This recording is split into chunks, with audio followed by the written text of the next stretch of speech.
Hi, നല്ല ചൂട് സമയമല്ലേ? ചൂട് സമയത്ത് പറ്റിയൊരു സംഭവമാണിത്.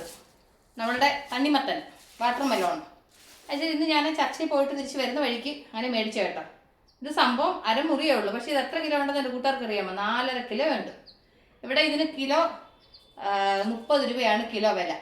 ഇതിന് മേളിലാണെന്നുണ്ടെങ്കിൽ റാപ്പറൊക്കെ ഇട്ടിട്ട് ഇങ്ങനെ പൊതിഞ്ഞൊക്കെ വെച്ചിരുന്നതാണ്. അപ്പം ഞാൻ ഒരെണ്ണം മേടിച്ചോണ്ട് വന്നു കഴിഞ്ഞാൽ ആര് കഴിക്കും എന്ന് പറഞ്ഞിട്ട് പാതി ഇതാന്ന് പറഞ്ഞു. അങ്ങനെ പാതി മുറിച്ച് തന്നതാണ്. അപ്പം ഞാൻ ഇന്നതിന് സ്പെഷ്യൽ ഒരു ഡ്രിങ്ക് ഉണ്ടാക്കാമെന്ന് വിചാരിച്ച്. ചുമ്മാതാട്ടോ, എൻ്റെ കൂട്ടുകാരെല്ലാവരും ഉണ്ടാക്കുന്നതൊക്കെ തന്നെയാണ്. ഞാൻ വെറുതെ ഒന്ന് ബിൽഡപ്പ് ഇട്ടതാണ്. ചുമ്മാതെ എന്തെങ്കിലും വേണ്ടേ? വെറുതെ നിങ്ങളടുത്ത് വെറുതെ പറഞ്ഞിട്ട് കാര്യമില്ലല്ലോ. അപ്പം ഞാൻ ആദ്യം ഇത് സ്റ്റീൽ ഗ്ലാസ്സിലോട്ട് ഇതിനെ ഇങ്ങനെ അങ്ങ് എടുത്തിട്ട് ഇടുവാണ് കേട്ടോ. എൻ്റെ കൂട്ടുകാരൊക്കെ ചെയ്യുന്ന സംഭവം എനിക്കറിയാം. അപ്പം ഞാനാണെങ്കിൽ ഇതിനകത്തുനിന്ന് ഇങ്ങനെ തോണ്ടി എടുത്തിട്ട് ജ്യൂസ് ഉണ്ടാക്കുകയാണ്. അപ്പം ഇത് ഞാനാണെങ്കിൽ അവിടെ വെച്ച് മുറിച്ച് ചെറിയൊരു പീസ് ടേസ്റ്റ് നോക്കിയപ്പോൾ നല്ല മധുരം ഉണ്ടായിരുന്നു കേട്ടോ. അതുകൊണ്ടാണ് ഞാൻ മേടിച്ചത്. അത് ഞാൻ പറയാൻ കാര്യം വെച്ച് കഴിഞ്ഞാൽ, എൻ്റെ കൂട്ടുകാർ ഇതിനകത്ത് മധുരം കുറവാണെങ്കിൽ വേണമെങ്കിൽ പഞ്ചസാരയോ അല്ലെന്നുണ്ടെങ്കിൽ എന്നാ ശർക്കര പാനിയൊക്കെ വേണേൽ ചേർക്കാം. അപ്പം ഞാൻ ഇതിനകത്ത് നല്ല മധുരം ഉള്ളതുകൊണ്ടൊന്നും ചേർക്കുന്നില്ല. ഇതിൻ്റെ കൂട്ടത്തിൽ ഞാൻ ഐസ് ക്യൂബാണ് ചേർക്കുന്നത്. ഞാൻ 3-4 ഐസ് ക്യൂബ് എടുത്തിട്ടുണ്ട്. എന്നിട്ട് ഇതിനെ ഒന്ന് നന്നായിട്ട് ഇത് ഐസ് ക്യൂബൊക്കെ താഴെ പോകണം. ഒന്ന് അവിടെ കിടക്കും. ഇതൊന്ന് അലിഞ്ഞ് കഴിഞ്ഞിട്ടിടാം. എല്ലാം താഴെ പോകും കേട്ടോ.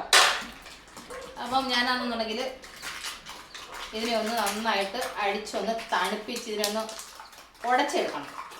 തറയിൽ പോയൊന്നും എടുക്കുന്നില്ല, അവിടെ കിടക്കണം. ഇതൊരു സൂപ്പർ ഡ്രിങ്കാണ്.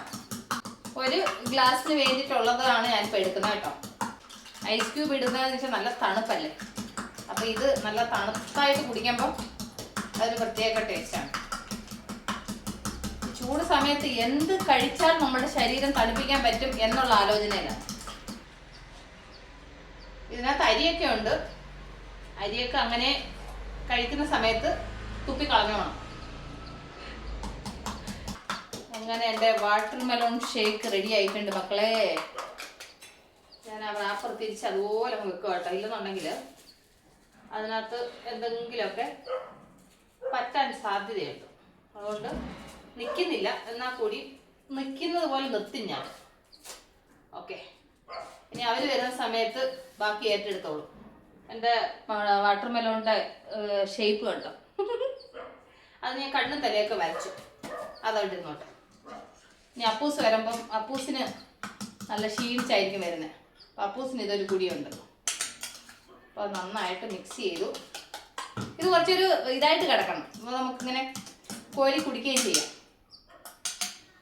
അപ്പം അതിനൊരു ഭംഗി വരണമെന്നുണ്ടെങ്കിൽ നല്ല ഗ്ലാസിൻ്റെ ബോട്ടിൽ ഒഴിച്ചെങ്കിൽ അതിൻ്റെ ഒരു ഭംഗിയുള്ളല്ലേ. അതിൻ്റെ ഇടയ്ക്കിടയ്ക്കായിട്ട് അതിൻ്റെ അരി കിടക്കുന്നുണ്ട് എൻ്റെ കൂട്ടുകാർ. സൂപ്പറാണ്. എന്നിട്ട് ഇതിങ്ങനെ സ്പൂണിലൂടെ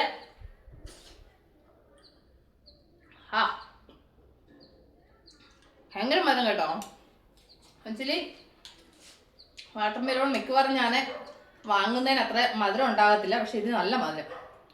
അതുകൊണ്ട് പഞ്ചസാര ഇടാൻ്റെ കാര്യമാണ്. പഞ്ചസാര ഇട്ടെങ്കിൽ ഭയങ്കര മധുരമായി പോയി. അപ്പം ഞാനിതൊന്ന് കുടിക്കട്ടെ. അപ്പം എൻ്റെ കൂട്ടുകാർ വാട്ടർ മെലോൺ കിട്ടിക്കഴിഞ്ഞാൽ ഈ ചൂട് സമയമൊക്കെ അല്ലേ, ഇങ്ങനെ ഉണ്ടാക്കി കുടിക്കുക കേട്ടോ. നല്ല ടേസ്റ്റാണ്.